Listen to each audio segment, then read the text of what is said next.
वडीलधारी व्यक्ती आम्ही गमावली आणि आमच्या दुःखात संपूर्ण देश नव्हे तर जग सहभागी आहे याचं आम्हाला आणि आमचं दुःखही वाढलंय आणि त्याचबरोबर एवढी लोकोत्तर व्यक्ती आमच्यातनं गेली हे मात्र कधीही न संपणारं दुःख आहे. आज माझ्या आयुष्यामध्ये एक अगदी वाईट दिवस आहे, कारण का आमचं सर्व शिष्यांचं आयुष्य उभं केलेलं आहे. आमचे गुरुजी आज आम्हाला सोडून गेलेले आणि काय करावं काय कळत नाही. आम्ही अनाथ झालेलो आहोत आणि फक्त एकच सांगतो की स्वरभास्कर म्हणजे फक्त भीमसेन जोशी आणि काय सांगावं काय कळत नाही. पण पुढे आमच्यावर त्यांनी मोठी जबाबदारी टाकलेली आहे. आपण प्रयत्न करू आणि आम्ही माधव गुडी, श्रीकांत देशपांडे, श्रीनिवास जोशी, आनंद भाटे आणि इतर सर्व शिष्य लोक आहेत आणि काय नाही, आम्ही अनाथ झालेलो इतकंच सांगू शकतो. सगळ्याच क्षेत्रातील लोकांनी यावेळी पंडितजींना आदरांजली वाहिली. काही राजकीय प्रतिक्रिया पाहूयात. भारतरत्न पंडित भीमसेन जोशी आज सकाळी आपणा सर्वांना दुःखाच्या छायेत लोटून आपल्यातून निघून गेले. आपल्या पहाडी आवाजानं त्यांनी भारतीय शास्त्रीय संगीत हे जनसामान्यापर्यंत पोहोचवलं. अनेक सन्मान, उपाध्या, भारतरत्न हा सन्मानही त्यांना मिळाला, परंतु आम जनतेनं त्यांना दिलेली आपल्या हृदयात जागा हा त्यांचा सर्वात श्रेष्ठ सन्मान होता.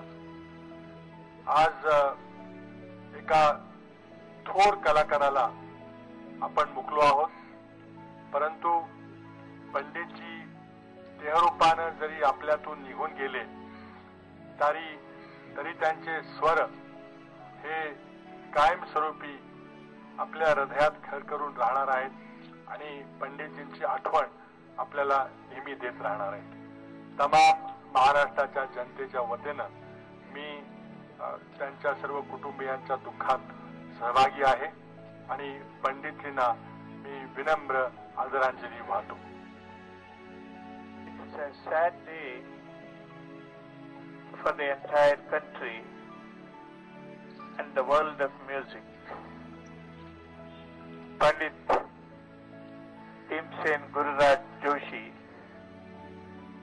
was a legend in his own lifetime. It is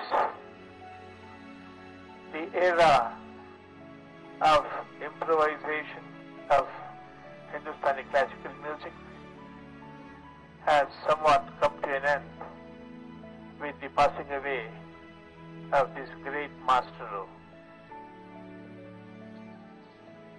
Pune has been the cradle of many great musicians.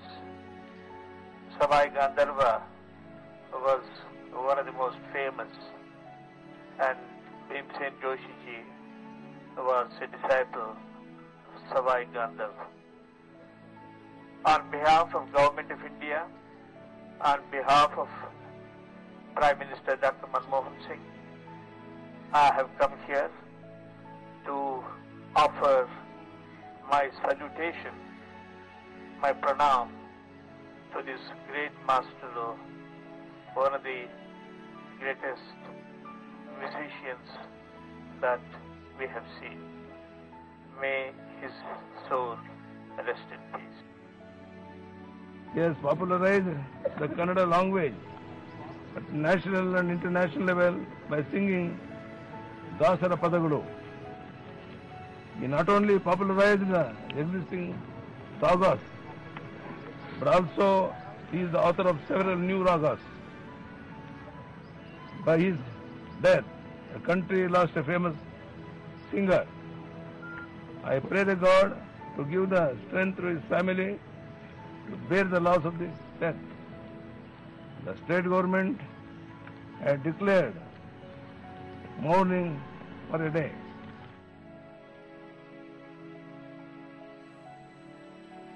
स्वरसाम्राज्ञी Lata Mangeshkar यांनी देखील पंडितजींच्या आठवणींना उजाळा दिला. लता दीदी, भीमसेनजी आज आपल्यातनं निघून गेलेत, काय भावना आहेत? मला खरोखरी अतिशय दुःख होतंय, कारण भीमसेनजींचे माझे फार जुने संबंध आहेत. म्हणजे भीमसेनजींचं नाव इतकं झालं नव्हतं त्यावेळेपासून मी भीमसेनजींना ओळखते. आणि मी पुण्याला जात असे तेव्हा मला आठवतं की मला ते पुण्याला घरी बोलवायचे आणि आपल्याकडच्या म्हणजे जेवणाची स्टाईल ते सांगायचे की माझी मुलगी अमुक एक गोष्ट फार चांगली बनवते आणि ती तुम्ही खायला या. आणि मी जाऊन त्यांच्याकडे घरी जेवायचे, मी जाऊन बसायचे आणि मी त्यांचं घर आमच्या घरापासून जवळ असल्यामुळे मी अनेक वेळा त्यांच्या पटकन जात असे.